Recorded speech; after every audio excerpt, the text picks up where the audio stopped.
All right, we are recording now. Thank you so much, Barbara, for being here. Welcome to the Curious Expression podcast.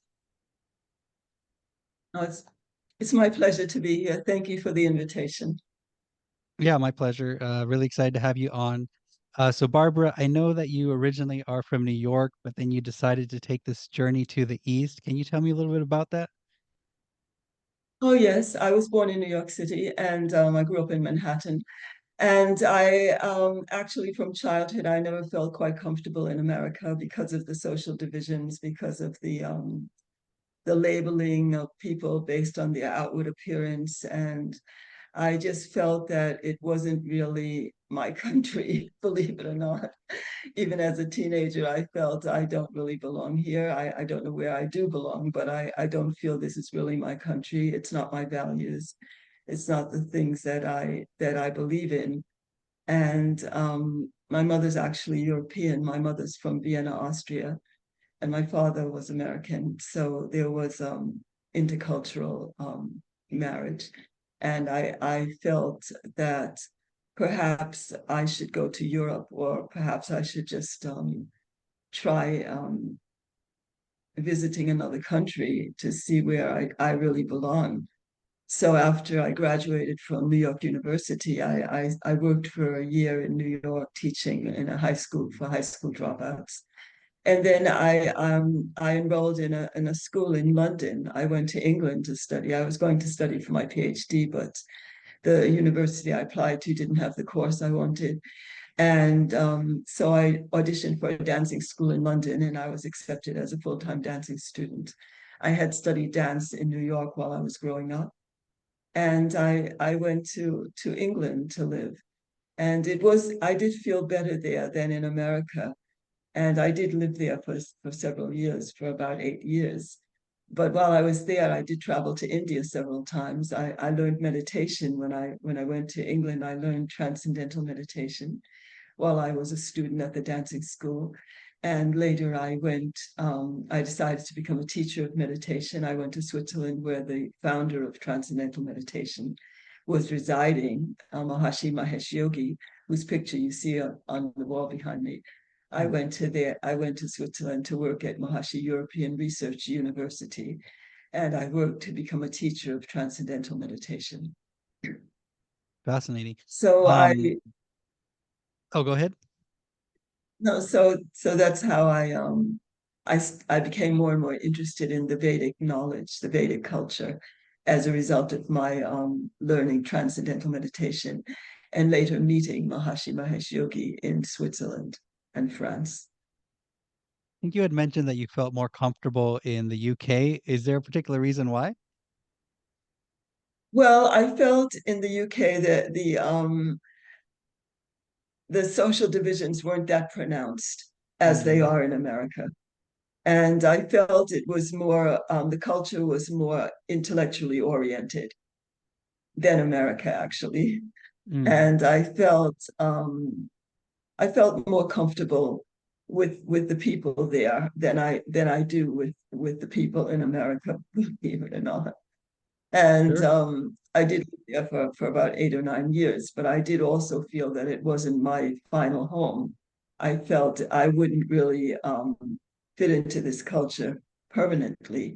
And when I went to India several times to study Sanskrit and to study sitar and to be with Maharshi in his ashram outside New Delhi, I felt the first time I set foot in India, I felt now I finally found my home. And I Mm, felt this was the culture that was most resonating with my inner beliefs and my inner values. mm. Doesn't that So feel that's so how great when you find like your home? yeah, I felt fantastic when I went to India. I felt that it really was my home. And actually, I've lived here more than 20 years now, Oh and well. I'm applying for citizenship. And it does feel like the best place for me. I'm really happy in India, and I really feel that it's really the place I belong. Mm. You mentioned that you started learning Sanskrit. Was that because you were also working on the Transcendental Meditation, or was it just you were interested in learning the language? So Maharshi encouraged us to learn Sanskrit. Mm, Maharshi encouraged us to learn Sanskrit, and I really wanted to follow that direction. And I did go to Varanasi, and I found a teacher from the Sanskrit University. He was teaching a course in his home, and I studied there for almost 6 months in his home. And I did learn to read and write Sanskrit. And I'm infinitely grateful for that knowledge, because I do love Sanskrit. And I do recite Sanskrit every day in my home here. Wow. And so, what exactly then is transcendental meditation? Transcendental meditation is a simple, natural, and effortless mental technique which can be learned by anyone. It's practiced for 20 minutes twice a day. And it's a technique which has been more widely documented in terms of its benefits in every area of life than any other technique for self-development in the world. There have actually been more than 600 different scientific studies done on many different parameters in terms of physiological health, mental health, psychological health, social behavior, and even the implications for world peace. So it's a very well documented scientific technique. It doesn't require any change in belief, lifestyle, diet, anything like that. It's a simple method of allowing the mind to settle down to quieter levels of the thinking process until we transcend thought altogether and experience the state of pure awareness, unbounded awareness. And this state is a state which is very, very beneficial, because when we settle down to that state of least excitation of consciousness, the physiology also gains a very deep state of physiological rest. In fact, the rest that we gain during the first 10 minutes of meditation has been found to be almost twice as deep as the rest we gain after 4 to 6 hours of sleep during the night. So this rest actually releases deeply rooted stresses and strains in the physiology. And this allows the body to begin to heal and repair and rejuvenate itself. And this is why all the benefits result from the transcendental meditation technique, because of the very deep rest that we gain. And the whole thing is that we gain it very effortlessly. There's no concentration and no contemplation involved in the process. It's very simple, natural, and effortless. And even children from the age of 10 years old can learn this technique. And we even taught the oldest man in the United States about many years ago. He was over 100 years old, and he learned transcendental meditation, and he was able to practice it effectively. So it's a very beneficial technique. Some of the scientific evidence shows that it creates EEG coherence between the two hemispheres of the brain. It creates increased stability of the autonomic nervous system, faster recovery from stress, decreased blood pressure among hypertensives, reduction of atherosclerosis, decreased insulin resistance, reduced heart attack, reduced risk factors for heart attack, stroke, and death, decreased hospitalization, reduced medical costs, increased strength of the immune system. I mean, all these benefits come spontaneously as a result of practicing the TM technique. There's also holistic improvement in intellectual performance, enhanced creativity, enhanced cognitive flexibility in the elderly, improved memory, and increased moral reasoning, improved academic performance, increased self-actualization. Also, psychologically, there's decreased drug and alcohol abuse, reduced psychological stress, enhanced job performance, reduced recidivism, decreased hostility and aggression, improved work and personal relationships, decreased anxiety and depression, improved problem-solving ability. So these are just some of the benefits that I'm just mentioning, but there are so many benefits in every area of life. And I can say that as a result of my practice of transcendental meditation, I've been able to fulfill many more of my goals in life, and I've been able to really forge ahead with the things I wanted to do. And that was one of the main things I noticed after learning transcendental meditation. That was my desires were being fulfilled much more quickly and much more effortlessly. And this is one of the benefits of the technique. Yeah, it sounds great. A lot of benefits. Sounds like it turns you into superhuman. Well, it's not really that you become superhuman. It's just that you become more in tune with yourself, with your inner being. And Mhm, because of that, you're able to achieve the things you want in life much more easily mhm. And so, and with sorry if I much. missed it, but what exactly are the basic like steps? So what am I doing exactly? So like for example, when I meditate, I'm usually sitting on the ground in lotus position and I'm focusing on my breath. Is that also part of transcendental meditation? So there's no concentration involved in transcendental meditation. You can sit anywhere. I've had to sit on subways, air, airplanes, all different places in a chair, anywhere. You can sit on the beach meditating. You shouldn't sit in the direct sunlight, of course. But no, you can sit up. You can sit up in a chair meditating. You don't have to sit in lotus position. And Okay. there's no concentration. We're not focusing on our breath. In the transcendental meditation technique, we use a mantra, and the mantra allows the attention to go inwards because normally we're so used to directing the attention outwards through the five senses. So we need a vehicle which allows the attention to turn inward, and that's the mantra. The mantra is derived from the Vedic tradition of knowledge, from which this whole technique is derived from. It's 5,000 years old. It's not a technique that was just formulated in the 20th century or anything like that. It's a very ancient technique derived from the Shankaracharya tradition.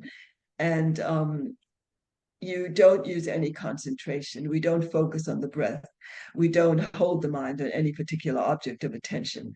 What happens in the transcendental meditation technique is that we only use the natural tendency of the mind to move in the direction of more and more happiness, more and more freedom, more and more power, more and more creativity. And the mind naturally gravitates toward that field of pure awareness because pure consciousness is a field of perfect balance. It's a field of infinite freedom. It's a field of Satchit Ananda, eternal consciousness of bliss. So the mind naturally moves in that direction. We only need to have the vehicle which allows the attention to turn inward, and then the dive toward the transcendent is automatic. That's why we don't use any concentration in the practice. You see, concentration is like holding the mind on a specific object of attention, either the breath or a candle or whatever it is. And holding the mind on a specific object of attention is still keeping the mind on the surface value, on the surface level of the mind is like an ocean. There's a surface level, and there are deeper and deeper and deeper levels of the thinking process, and there's the deepest level, which is pure awareness. The Mm. surface level is the active thinking level, and if you use a concentration technique, it's still holding the mind on the surface active level, and it's not allowing the mind to go to deeper and deeper and deeper and lesser excited states of the thinking process. And that's how transcendental meditation is different. It's like a diver. We take the correct angle, and the dive toward pure consciousness happens automatically without any effort. Mm. Thanks for explaining that. I've always wondered like why a mantra. So it's nice to know that it kind of Yes, helps you yes, of course. turn Of inward. course, yes. Yes, it's a Um, vehicle. and so which mantra are you specifically using? Are there like key mantras that one should use, or it could be any mantra? No, I'm a teacher of transcendental meditation, as I mentioned to you, and the mantras and the selection of the mantras and which mantra is suitable for which individual is something we learn when we become a teacher of transcendental meditation. There's not just one mantra for everyone. There are different mantras for different individuals, and the mantra is a sound which has a specific effect. And this is what we learn. One of the things we learn on our teacher training course. So I can't really speak about the mantras in detail. This is reserved for a teacher of transcendental meditation. I see. I know a lot of Hare Krishna followers, they like to use the Hare Krishna mantra. If somebody would just want to start out of the blue, is that a mantra they could use, or is that not going to have the same effects? The Hare Krishnas chant the mantra out loud most of the time. Mm, That's what I know from visiting the temple. And the mantra that we use is not chanted out loud. It's a silent technique. So I can't mm, really say whether you should use that mantra or not, because different mantras are suitable for different individuals. And I've mm. just learned which mantras are suitable in the Transcendental Meditation technique. So I can't really comment on other movements or other mantras. Got it. And so in all your, I guess, studying and being with Maharishi, what is your opinion, I guess, on what consciousness is? Consciousness is the window through which we perceive, through which through which we're able to perceive the world. Without consciousness, we would not be able to function in the world. Consciousness is that um, inner alertness of the mind. It's that inner wakefulness of the mind. It's that faculty which allows us to perceive the world. If we don't have consciousness, we can't perceive, we can't evaluate, we can't appreciate, we can't even think, oh, what shall I have for breakfast today? Um, that question is necessary. That question is predicated on consciousness. So unless we have that inner alertness, that inner awareness, that inner wakefulness of the mind, we're not able to function in the world. So consciousness is a field. It's a field of awareness. It's a field of wakefulness. And consciousness is that field which allows us to know anything. In order to have knowledge, we have to be conscious. We have to be awake. We have to be aware. And consciousness can either be dull or it can be lively. If we haven't had a good night's sleep during the night, if we stayed up late, if we ate a heavy meal just before bed, we might wake up and our consciousness may be very dull. We may not be able to really appreciate what we're doing during the day. We may not be able to really interact fully with our family or our friends because our consciousness is kind of dulled by that late night or that heavy meal. And if consciousness is awake and alert and lively and fully lively within itself, then we're able to function much better. We're able to gain more knowledge. We're able to express more knowledge. We're able to interact more fully with our family and our friends. And we wake up feeling fresh in the morning. So consciousness is vital for whatever we want to do in our life. The full development of consciousness is a prerequisite for success in any area of life. Mm. And in your opinion, is there only like one consciousness in the universe, or do we each have our separate consciousness? Because I've heard a lot of people say that the universe is like one conscience and we're like a part of that consciousness experiencing life in this human body. Yes, that's a very good question. There is a universal field of consciousness. In fact, the latest findings in quantum field theory explain that the deepest level of the universe is one unified field of pure intelligence. It's like Max Planck, one of the founders of quantum field theory, has said the universe is like a big mind. It's like a big mind, a cosmic mind. So it's not just a physical object, it's a field of intelligence which is infinitely lively within itself. It's a dynamic field of intelligence, which is constantly interacting with itself. And this self-referral, self-interacting dynamism of consciousness gives rise to all the expressions of diversity in the universe. So the whole universe is an expression of intelligence. And we know this because when we plant an apple tree, we don't get oranges, we get apples. And how is that intelligence encapsulated in the seed of the apple tree? We don't know that, but it is a concentrated field of intelligence. And everything in the universe is an expression of intelligence. So there is a level of the universe, which is one unified field of intelligence, which is constantly interacting with itself. And we plug into that intelligence with human intelligence. human intelligence is also a field.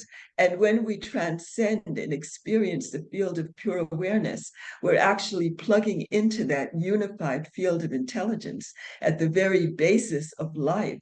And we gain that ability to have that infinite organizing power, which is expressed in the universe. We have the ability to have that organizing power expressed in our own individual intelligence. So, this is the value of meditation, and this is the value of contacting the field of pure intelligence. We're plugging into that field, which organizes all the diverse aspects in the entire universe, and we're gaining the ability to have that lively intelligence, lively in our own individual awareness. So, both of those aspects of intelligence and consciousness that you mentioned are true. We have our individual awareness, and we can plug into that field of universal awareness, or the unified field of pure intelligence at the deepest level of nature's functioning. Mhm. And so it sounds like to me, maybe there's like different levels of consciousness. Like as a human being, we might experience like maybe 1 through 10, right? And then there's like beyond that, like and the last like a Yes, hundred if would you be want like me the to speak of, unified kind of. yes, yes, yes. If you want me to speak about higher states of consciousness, I'd be most happy to do that. Yeah, absolutely. Love to hear it. Okay, so we're familiar with three main states of consciousness: waking, dreaming, and sleeping. Everyone has waking, dreaming, and sleeping. Now, the state of pure consciousness, Maharshi has articulated that this is a fourth major state of consciousness, because it's qualitatively different than waking, dreaming, and sleeping. In the state of pure consciousness, we're awake, but there's more than just being awake. The EEG coherence in pure consciousness is fundamentally different than just the EEG coherence in the normal waking state of consciousness. We're also not in the sleeping state of consciousness, obviously. When we're experiencing pure consciousness, we're not in sleep state of consciousness, and we're not in the dreaming state of consciousness. So pure consciousness is fundamentally different than waking, dreaming, or sleeping. It has different physiological parameters. There's increased blood flow to the brain, there's EEG coherence, there's a deeper state of rest than in the sleep state of consciousness. What's EG coherence? Electroencephalogram coherence, the electrical coherence between the two hemispheres of the brain, Oh, okay. measured by EEG. There's a way of measuring this through Okay. EEG laboratory. They've measured the coherence between the front and the back of the brain and the right and the left hemispheres of the brain. There's much more coherence when we experience pure consciousness. And there's Mm. integrated functioning in the whole brain when we experience pure consciousness. So I wanted to tell you that the fourth state of consciousness is pure consciousness. That's a state of unbounded awareness. It's a state of perfect balance. It's a state of infinite freedom. It's a state of infinite bliss. So when we practice transcendental meditation regularly over an extended period of time, it's like we gradually integrate the state of pure consciousness into our daily activity, so that we have that calm collectedness of mind with us, not only during meditation, but even during the day. So people find that they're able to have more inner balance, more inner feeling of calmness, inner feeling of inner happiness, even in their most challenging periods of daily activity. Gradually, the next state of consciousness becomes part of daily life. And this is cosmic consciousness. Cosmic consciousness is when you have pure consciousness with you 24 hours a day. It's like dyeing a cloth in India. Gradually, the color becomes color fast. It's a matter of dipping the cloth in the yellow vat of dye. that's like pure consciousness. Then hanging it out in the sun to dry, that's integrating pure consciousness into daily activity. So you keep having that regular experience of pure consciousness and daily activity, pure consciousness, daily activity. And gradually, the color becomes color fast, and you have pure consciousness even during your most challenging periods of daily activity. That's cosmic consciousness. That's when you have that awareness of unbounded awareness, even during boundaries of daily activity.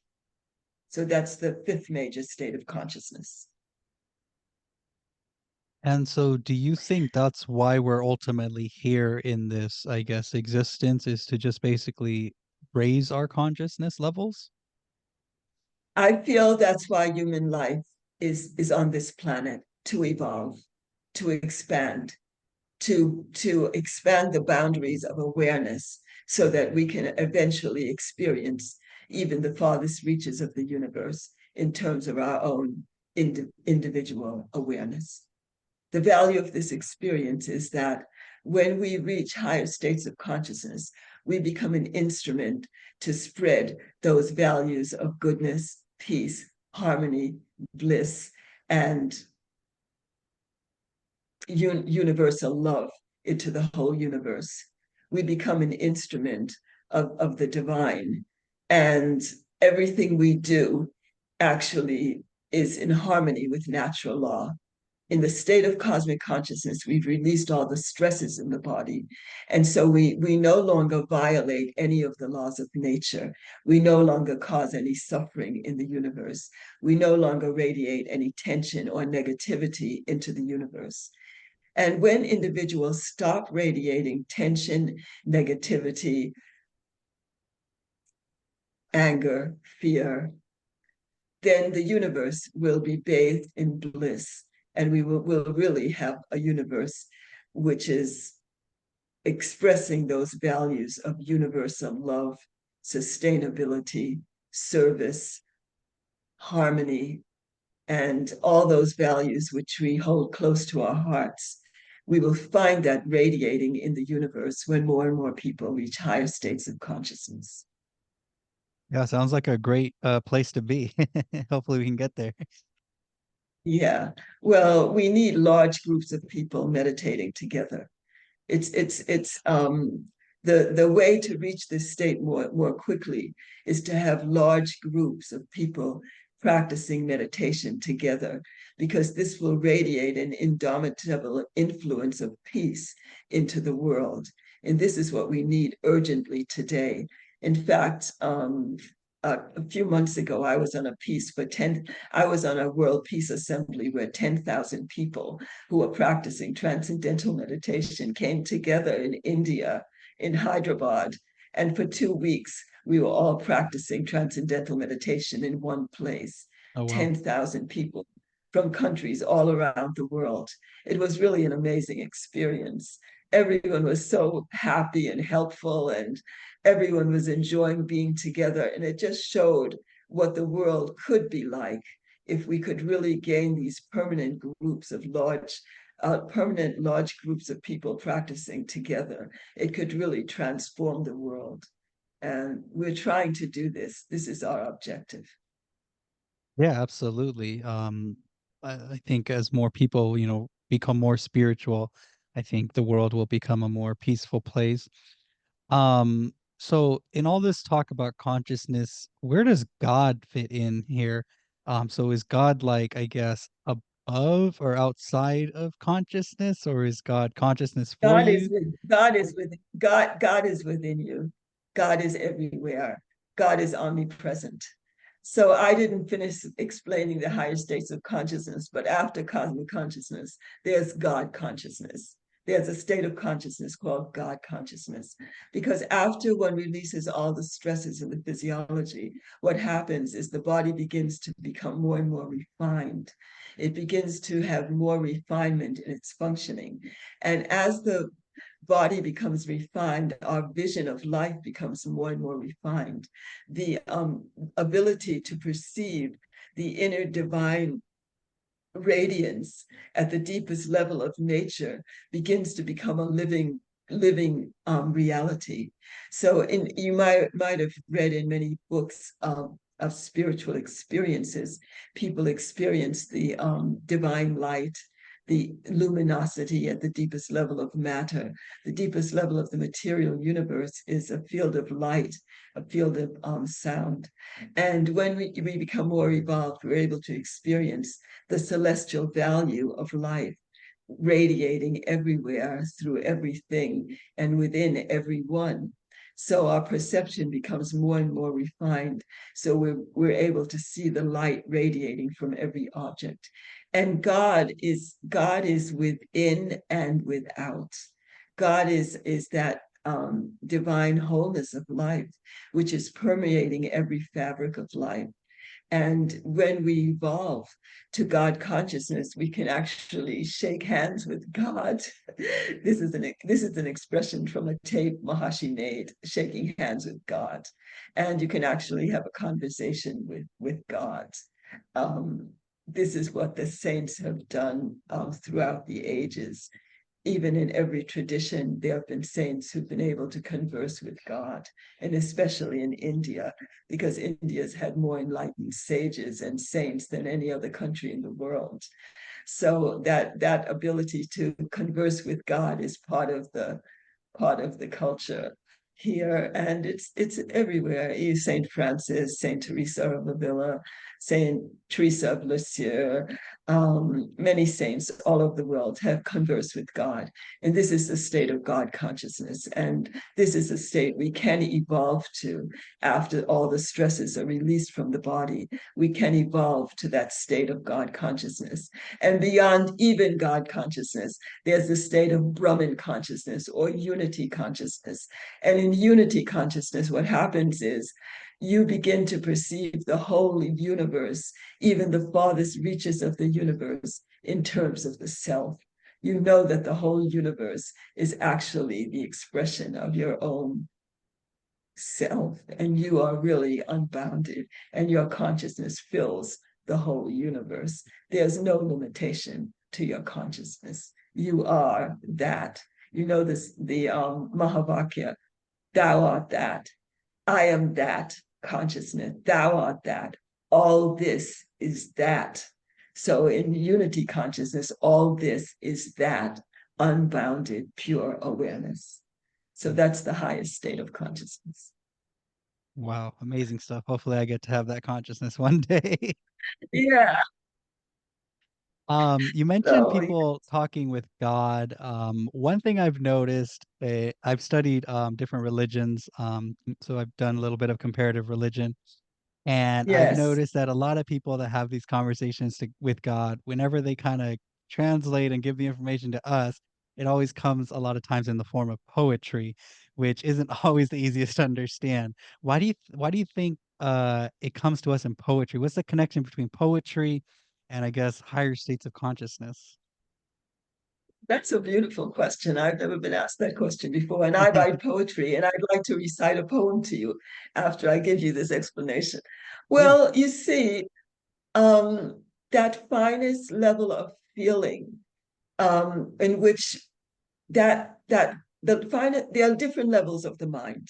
There's the senses, the mind, the intellect, and the finest level of feeling, and then pure consciousness. So that finest level of feeling, that love, God is love. That's the expression of what God is. God is love. And that finest level of feeling is a field of pure love, divine love. And at that level, there's a natural propensity to speak in poetic language, because poetry arises from that finest level of feeling. And sometimes just speaking in normal sentences just seems too gross, and it's too much on a mind level or an intellectual level, whereas poetry just comes spontaneously from that field of pure feeling, that finest level of feeling. And that's also my own experience, that I've had that experience of divine love, experience of poetry. When I started meditating, I just finished meditating, and a poem would just come straight out of my pen without any interference from the intellect, the poem would just come fully formed after I finished meditating because I was floating on that fine level of feeling, and that's why the inspiration would come from that level. Can I share one poem with you? Yeah, yeah, absolutely. This is a poem I wrote as I mentioned. Holy are the flowers of the heart, leaning toward eternal suns, in splendor decked, in radiance splashed with spring perfumes. Holy the gardens of God, in most silent regions of the heart enfolded, where silken vapors dwell, ever full in flowing streams of joy. Wow, beautiful. Is this in any of your books that you've written, or is it going to be in a future book? This poem, Yeah, the one that you well, just recited. I have about 200 poems, and I would like to make a book of poems. I haven't made a book of poems yet. Poems are perhaps a little difficult to publish initially, until you become more well known as a writer. As you may know, I've had two books published. My novel is Pilgrimage on the Path of Love, and it's a novel I wrote in the Himalayas mostly, and it's a novel about India. It's a story of a woman who travels alone to India, and after many challenges and soul-stirring experiences, she emerges triumphant, which with a much deeper understanding of her purpose in life and the meaning of true love. Mm. So this book is available on Amazon, and it can also be ordered from Barnes and Noble. And it's a book which really goes deeply into the experience of consciousness and divine love and the experience of being in the Himalayas.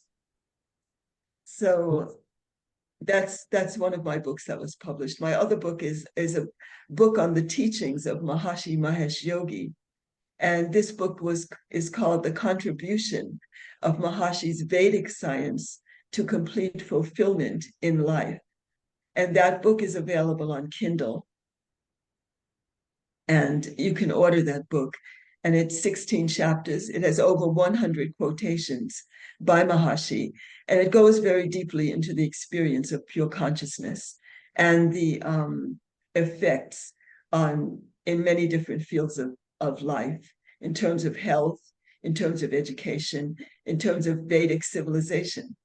And anyone who's interested in that book can go to my website, which is barbaraannbriggs.com, and more knowledge about my books and my work, and even poetry, and my podcast, and my YouTube is available on my website, barbaraannbriggs.com.